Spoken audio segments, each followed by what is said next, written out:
18वीं शताब्दी का इतिहास दो महान शक्तियों मैसूर जो कि अली मतलब हैदर अली टीपू सुल्तान और मराठा पेशवा के पतन की कहानी से लिखा गया था। मैसूर साउथ में एंग्लो मैसूर वार्स में लगातार जो उसने संघर्ष किया मैसूर ने, उसमें लगभग खत्म ही हो चुका था। वैसे ही उससे पहले उत्तर में मराठा साम्राज्य उत्तर मध्य में जो अभी अभी 1707 में औरंगजेब की मृत्यु के पश्चात एक नई शक्ति के रूप में उभरा था, उसका भी पतन हो गया था। इसके पीछे वजह थी अहमद शाह अब्दाली और उसके सहयोगी। तो इस वीडियो लेक्चर में हम बात करेंगे तीसरे पानीपत के युद्ध, जो थर्ड बैटल ऑफ पानीपत के नाम से जाना जाता है। इसके ऊपर अभी हाल ही में मूवी भी बनी थी और मूवी रिलीज भी हुई है। तो उस मूवी में उस युद्ध की जो पृष्ठभूमि है उसके बारे में बात की गई थी। ठीक है, तो जरा इस युद्ध के बारे में जानने से पहले थोड़ा मैप में देखते हैं कि मराठा और जो लोकेशन वगैरह है वो कहाँ पे है। तो देखो, जैसे कि मैंने बताया अभी कि 1707 में औरंगजेब की मृत्यु के बाद मराठा एक बड़ी शक्ति के रूप में उभरते हैं। देखो, औरंगजेब और मराठाओं के बीच में जो संधियां हुई हैं, उन संधियों में एक सबसे इंपॉर्टेंट परिणाम रहा है चौथ और वो सरदेशमुखी कर। ये दो कर वसूलने के अधिकार मराठाओं को दे गए थे मुगल। अब इस कर वसूलने के चक्कर में जब मुगलों में औरंगजेब की मृत्यु हो जाती है 1707 में, तो औरंगजेब के बाद जो कोई उसके पुत्र होते हैं वो अयोग्य होते हैं और उत्तराधिकार में ही आपस में लड़ते रहते हैं। तो यहाँ पे मराठाओं को मौका मिल जाता है अपनी पावर दिखाने का। ठीक है, अब चूंकि मुगलों ने मराठाओं को पावर्स दी थी कि आप टैक्स वसूली करो, चौथ वसूलो। चौथ क्या होता है कि जितनी उपज हो उसका 1/4 और उस पे भी 10% एक्स्ट्रा कर लेते थे सरदेशमुखी के नाम से मराठा लोग। तो इस टैक्स वसूली के चक्कर में इनके पास भी काफी सारी संपदा, काफी सारा धन अर्जित हुआ। इस प्रकार से इनका साम्राज्य भी सख्त हुआ। जैसे ही मुगलों का प्रभाव यहाँ खत्म हुआ, इनके प्रभाव बढ़ जाते हैं और इनने टैक्स वसूली में अपने जो क्षेत्रीय राजा हैं, राजपूत हैं, यहाँ साउथ में जो रूलर्स हैं या और क्षेत्रीय रूलर्स हैं, उनसे अपने संबंध खराब कर लिए। यही कारण बनता है इनकी हार का भी। इन्हें सपोर्ट नहीं मिल पाया था, क्षेत्रीय राजाओं का सपोर्ट नहीं मिल पाया था। यहाँ तक कि जो दिल्ली के साथ थे सूरजमल, उन्होंने भी सपोर्ट नहीं किया था मराठाओं का इस युद्ध में। अगर इन्हें क्षेत्रीय सपोर्ट मिल जाता तो शायद ये लोग जीत जाते, क्योंकि अहमद शाह अब्दाली अफगानिस्तान से आएगा, उससे यहाँ सपोर्ट मिल जाता है मुगलों का, मुगलों और अफगानों का, रोहिल्ला जो सरदार वगैरह थे उनका सपोर्ट मिल जाता है। लेकिन इसे नहीं मिल पाता क्योंकि इनने अपने यहाँ पे रिलेशन खराब कर लिए थे। अब जहां एक और ये अफगानिस्तान से आया हुआ अहमद शाह अब्दाली इनको काफ़ी कुछ हद तक नुकसान कर देता है इनका, और लगभग इन्हें ऑलमोस्ट ख़त्म ही कर देता है। वहीं एक और इस तरफ अंग्रेज लोग पनप रहे थे। तो अंग्रेजों का वर्चस्व यहाँ साउथ में बढ़ता जा रहा था। आगे जाके अंग्रेज मराठाओं पे भी हावी हो जाएंगे, तो एंग्लो मराठा युद्ध भी देखने को मिलेंगे। तो इस प्रकार से अगर आप मैप में देखेंगे तो मराठा शक्ति एकदम से उभरी और एकदम से ही कुछ ही सालों में, 30-40 सालों में ही खत्म हो जाती है। तो ये इनकी मैप में लोकेशन थी। यहाँ पे राजपूत वगैरह थे, तो इनसे भी इन्होंने कर लिया था, तो इन्होंने सपोर्ट भी नहीं किया। इस वजह से इनका सिख वगैरह थे, सिखों संबंध भी सही नहीं थे इनके। तो कुल मिला के मराठाओं के पतन का वजह केवल एक खुल के आती है। एक तो थोड़े इनके जो आपसी प्रॉब्लम्स थी वो, दूसरा क्षेत्रीय राजाओं से संबंध अच्छे ना होना, वजह था वो चौथ और सरदेशमुखी कर। अब देखते हैं कि 14 जनवरी 1761 को एक युद्ध होता है पानीपत के मैदान में। पानीपत कहाँ है? दिल्ली से 97 किलोमीटर दूर है, वहीं दिल्ली के पास ही में लगभग।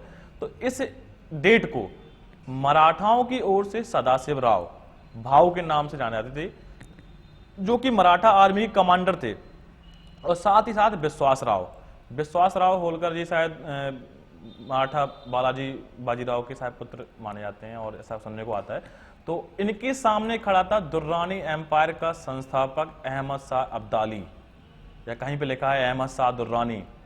ठीक है, तो इन दो सेनाओं के बीच में युद्ध होता है। परिणाम क्या निकले थे? Victory of Afghans. अफगान कौन? ये। तो ये लोग जीत गए, अहमद शाह अब्दाली इसमें जीत जाता है, और भारी जन धन की हानि होती है किसकी? मराठाओं की। और ऐसी कहानी सुनने को आती है कि युद्ध के बाद भी मराठाओं को ढूंढ ढूंढ के मारा काटा गया था।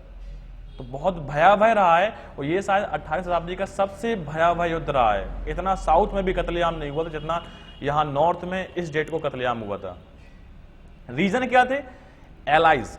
अहमद शाह अब्दाली को हिंदुस्तान में सपोर्ट मिल जाना, बंगाल बंगाल से सपोर्ट मिल गया थोड़ा बहुत, और ये अवध के नवाब शुजाउद्दौला का सपोर्ट, रोहिल्ला का सपोर्ट, तो ये सपोर्ट मिल जाना इसके फायदे में था। प्लस इनके नुकसान क्या थे कि कैपिटल, इनकी जो राजधानी थी मराठा में, ठीक है, ये महाराष्ट्र से उत्तर साइड में आए थे, तो ये मध्य भारत मतलब जो साउथ वेस्ट में है, तो वहां से आए लड़ने के लिए, तो दूरी, एक तो इन्हें बैकअप नहीं मिल पाया, प्लस क्षेत्रीय राजाओं से इनके संबंध खराब हो चुके थे, तो इस वजह से और हार गए। अब बैकग्राउंड देखते हैं, तो बैकग्राउंड क्या है इस युद्ध की, तो 1707 में जब औरंगजेब की मृत्यु हुई तो मराठा पावर में आए, एकदम से इनका हिंदू मराठा जो राज्य है पावर में आता है, और पूरे मध्य उत्तर यहां तक कि अफगान से लेके बंगाल अंगाल तक, मतलब मोस्टली पूरे उत्तर मध्य भारत में कवर कर लेता है, साउथ छोड़ के, थोड़ा सा साउथ में मैसूर छोड़ के। मैसूर पे भी इन्होंने काफी प्रयास किए हैं हथियाने का हैदर अली के समय में। इसी के साथ साथ चौथ वसूलने का अधिकार मुगल इन्हें दे गए थे, चौथ सरदेशमुखी का, तो ये वजह बनता है इनके रीजनल जो रूलर्स हैं उनसे संबंध खराब होने की। 1747 को मराठा पेशवा बाजीराव ने अभियान किया लाहौर का, ये लाहौर तक पहुंच गए थे। उस समय लाहौर का सूबेदार कहें तो लाहौर पे देख रेख कर रहा था तिमूर शाह। तिमूर शाह कौन है? अहमद शाह का पुत्र। इसको हरा दिया पेशवा बाजीराव ने। अब यहां पे अहमद शाह इससे खफा हो गया, इन लोगों से क्रोधित हो गया बहुत ज्यादा। तो अहमद शाह ने हिंदुस्तान में देखा कि हमें हिंदुस्तान में कहां से सपोर्ट मिल सकता है, तो अहमद शाह ने देखा कि हमारे अफगान मूल के अफगानी सरदार कुछ वहां पे राज करते हैं, तो रोहिल्लाओं में नजीबुद्दौला और अफगानों में जो दोआब रीजन के अफगान सरदार थे जो कि मुगलों के अंडर काम करते थे। अब जब मुगल नहीं रहे तो जाहिर सी बात है कि थोड़ा सा वो फ्री हो जाएंगे, तो इनको इकट्ठा किया, प्लस साथ ही साथ अवध के बंगाल शुजाउद्दौला सपोर्ट लिया। तो ये सब देखो रिलीजनल कॉन्सेप्ट लग गया यहाँ पे कि हम भी अफगानी मुस्लिम वगैरह थे, तुम भी मुस्लिम, तो हमें सपोर्ट कर दो, तो इस वजह से इन्हें सपोर्ट मिल जाता है। हालांकि मराठाओं ने भी इनसे सपोर्ट मांगा, उन्होंने डिप्लोमेसी का सहायता या डिप्लोमेसी करनी चाहिए, पर उसमें सफल नहीं हुए वो लोग। अब देखते हैं परिणाम, ठीक है। तो इस युद्ध जब युद्ध हो जाता है तो युद्ध के बाद लगभग 40,000 से ज्यादा मराठा तो एट अ टाइम युद्ध मैदान में ही मारे गए थे।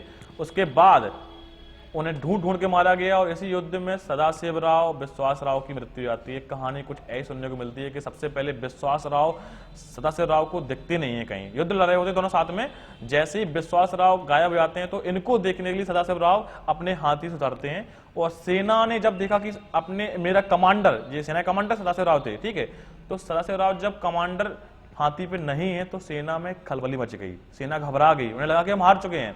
तो आधी सेना तो ऐसे डर के भाग गई, और कुछ जैसे ही पीछे हटे तो यहां से हावी हो जाते हैं अहमद शाह अब्दाली की सेना। तो इस प्रकार से ये धोखे से हार गए, एक क्लाइमैक्स टाइप का रहा। तो ये युद्ध थोड़ा सा निर्णायक, थोड़ा सा क्या ज्यादा निर्णायक साबित हुआ इनके पतन को लेके।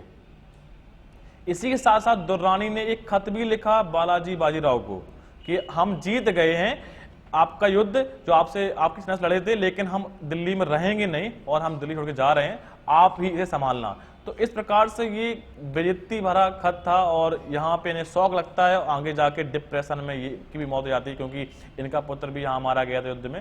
तो डिप्रेशन के कारण बालाजी बाजीराव भी डेथ इनकी हो जाती है, और आगे जाके मुगल रूलर बनता है शाह आलम द्वितीय यहाँ पे दिल्ली में, ठीक है। तो अब जरा देखते हैं मैप में कि इनका जो युद्ध हुआ था एक्चुअली में कैसे हुआ था। तो यहाँ पे मराठा राज्य से जो सेना आई, पहले उन्होंने दिल्ली पे कैप्चर किया, दिल्ली के किले को जीत लिया। लगभग शायद उस समय 80 सालों में 80 सालों के अंतराल में ही मराठा पहली बार दिल्ली पे विजय हासिल कर पाए थे। यहाँ से इसके बाद ये कुंजूपुरा साइड गए, तो यहाँ पे जाते जाते इन्होंने रास्ते में देखा कि इन्हें पता था कि यहाँ से अहमद शाह अब्दाली आ चुका है लाहौर से, तो अहमद शाह अब्दाली का रूट ये रहा है, ये ऐसे दिल्ली आया था, दिल्ली से इस तरफ गया था, और ये यमुना के इस तरफ था अहमद शाह अब्दाली, जिसे अफगानों का सपोर्ट मिल रहा था, प्लस इसे रसद या राशन वगैरह जो खाना पूर्ति वगैरह होती है वो लखनऊ के नवाब भी शुजाउद्दौला जो अवध के नवाब थे वो दे रहे थे, तो इसे बैकअप मिल रहा था यहां से।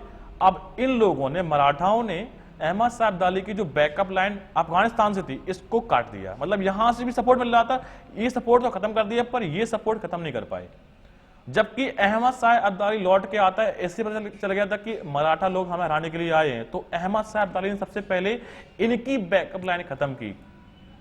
जो मराठों को रासद सामग्री मिल रही थी, यहाँ से मराठा साम्राज्य से आती थी सेना के लिए, इतनी बड़ी सेना लेके जाओगे तो जाहिर सी बात है कि राशन सामग्री चाहिए होगी, तो वो सप्लाई लाइन पहले खत्म की, तो इनको वीक किया।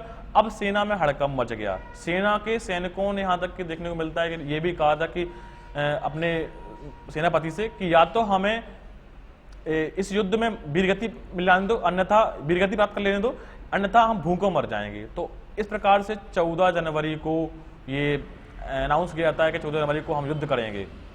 तो संक्रांति के दिन इस युद्ध के अनाउंसमेंट होता है और युद्ध होता है यहाँ पे। तो दिल्ली से लगभग 97 किलोमीटर दूर पानीपत के मैदान में यहाँ पे भारी तबाही होती है, भयंकर युद्ध होता है। मराठाओं को सपोर्ट मिल नहीं पाया। दिल्ली के शासक उस समय दिल्ली में भी सूरजमल वगैरह थे, तो सूरजमल ने भी सपोर्ट नहीं किया, क्योंकि सूरजमल भी सताया हुआ था कहीं ना कहीं मराठाओं का। तो यहाँ के जो क्षेत्रीय राजा थे, राजपूत वगैरह थे, यहाँ पे जाट वगैरह, सिख वगैरह थे, ये सब मराठाओं के वो जो चौथ कर है उसके सताए हुए थे। इसी वजह से इसने सपोर्ट नहीं किया, इन लोगों को सपोर्ट नहीं मिला, तो मराठा यहाँ पे हार जाते हैं।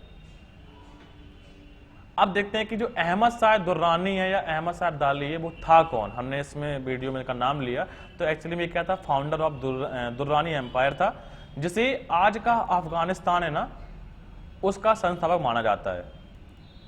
तो इसी वजह से इनकी जो यहाँ मजार बनी है, जो उसको बड़ा इनको पूजते हैं अफगानी लोग, इनको साहेब बाबा के नाम से जानते हैं कि साहेब बाबा, मतलब बहुत इनकी रेपुटेशन है यहाँ पे, और रिलीजियस रेपुटेशन इनकी। तो a younger soldier in the military of अपसारित किंगडम, उस समय की जो देखो जो एक छत्र राज प्रणाली थी वगैरह, वो केवल इंडिया में देखने को मिलती है। वहां पे जब बात करते हैं सेंट्रल एशिया की, सेंट्रल एशिया में छोटे छोटे कबीले थे, तो उन कबीलों में एक कबीला था अपसारित किंगडम, उसका एक सैनिक था, ये सैनिक था ये। After the assassination of Nader Shah Afshar, Nader Shah कौन है, वही जो मयूर सिंहासन और कोहिनूर लीडर ले गया था, इसके बारे में बात करेंगे अभी। तो नादिर शाह की मृत्यु के बाद 1747 में नादिर शाह ने इंडिया में इन्वेजन किया था। 1747 ध्यान देना, मार्च 1747 में इसने 1738 में शुरुआत की थी भारत में घुसने की, और 39 में इसने दिल्ली को 3-4 दिन तक लगातार लूटा था, दिल्ली को पूरा बर्बाद कर दिया था। 1747 में जब नादिर शाह की मृत्यु आती है, तो अहमद शाह दुर्रानी किंग ऑफ अफगानिस्तान के रूप में उभरता है। और यह भी कहा जाता है कि इसको दुर्रानी को दिल्ली में बुलाकर, अहमद शाह दुर्रानी को दिल्ली में बुलाकर नादिर शाह ने यह कहा था कि मेरे बाद किंगशिप केवल तुम्हें मिलेगी, तो किंगशिप पे तुम्हारा अब राइट होगा। और ऐसा इसलिए कहा था क्योंकि वह बहुत इंप्रेस था उसकी पर्सनालिटी और उसकी शौर्य गाथा को लेकर, और उसकी लॉयल्टी थी कि पर्शियन जो मोनार्क था, जो उस समय के जो सेंट्रल एशिया में जो कबीले थे, तो उसको प्रति बहुत लॉयल था ये अहमद शाह अब्दाली दुर्रानी। तो इसकी बहुत सी गाथाएं सुनी थी इसने, नादिर शाह ने। तो इस वजह से वो इसकी पर्सनालिटी से नादिर शाह बहुत इंप्रेस हुआ था और इसे अपना उत्तराधिकारी घोषित किया था। और आपने देखा होगा कि मूवी के पोस्टर में सनी दत्त के वो गाल पे एक मार्क टाइप का है, तो सुनने में आता है कि इसने खंजर से अहमद शाह अब्दाली के चेहरे पे मार्क किया था, शायद लाड़ में किया हो, जब प्यार में किया, जो भी है। तो ये कहा था कि अब तुम याद रखना इस घाव को कि जब तुम मेरी जगह लोगे तो तुम्हें मेरे पुत्र की रक्षा करनी होगी, तुम्हें मेरे परिवार की रक्षा करनी होगी, और प्लस मेरे साम्राज्य को आगे ले जाना होगा। तो ये घाव तुम्हें याद दिलाएगा नादिर शाह को। तो अपनी याद दिलाने के लिए इसने शायद इसके चेहरे पे एक घाव दिया था अपने खंजर से। तो ये कहानी सुनने को मिलती है। नादिर शाह से निवेदन of the Mughal empire, Nadir Shah का इंडिया में निवेदन कब हुआ था, मार्च 1739 में। दिल्ली को बहुत बुरी तरीके से लूटा था इसने। रिजल्ट्स क्या थे कि पर्शियन विक्ट्री हुई थी, मतलब सेंट्रल एशिया की विक्ट्री हुई थी यहाँ पे, और दिल्ली को बहुत बुरी तरीके से लूटा गया था, और मुगल एम्पायर यहाँ लगभग ऑलमोस्ट खत्म ही हो चुका था यहाँ पे, क्योंकि औरंगजेब तो था नहीं, उसके जो उत्तराधिकारी थे वो कमजोर थे। इसका फायदा मिला नादिर शाह को। तो नादिर शाह यहाँ से मयूर सिंहासन ले गया था, कोहिनूर ले गया था लूट के। तो ये कहानी थी पानीपत के तृतीय युद्ध की। उम्मीद करते हैं कि आपको कंटेंट पसंद आया होगा। अगर आपको कंटेंट अच्छा लगे तो प्लीज़ किसी एक स्टडी ग्रुप में इसे शेयर करना। और इसी के साथ this is Sunny Chauhan signing off, have a good day.